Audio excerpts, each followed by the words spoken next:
baktığımda yüzüm darıldı. Gözlerim yorgun, gönlüm yoruldu. Sevda dedikleri içime doldu.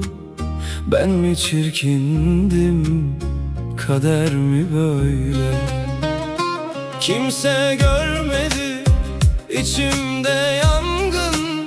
Sustum da kaldım, dilimde hüzün. Bir avuç sevda yeterdi bana, onu da vermedi zalim ömrüm. Çirkin dediler bana, sustum da kaldım. Gülmedi yüzüme bu yalan dünya. Bir sen sevdin sandım, ona da kandım. Ben çirkin değilim, sevdasız kaldım.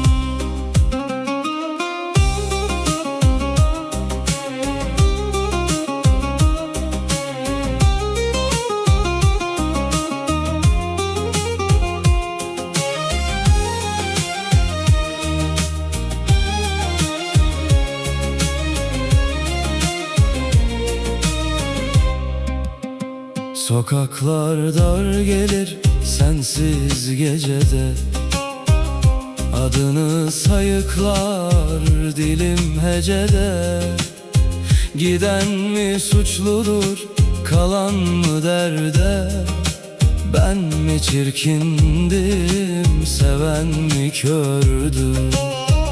Yüreğim susmadı, geceyi dinler. Her köşe başında hatıran güler.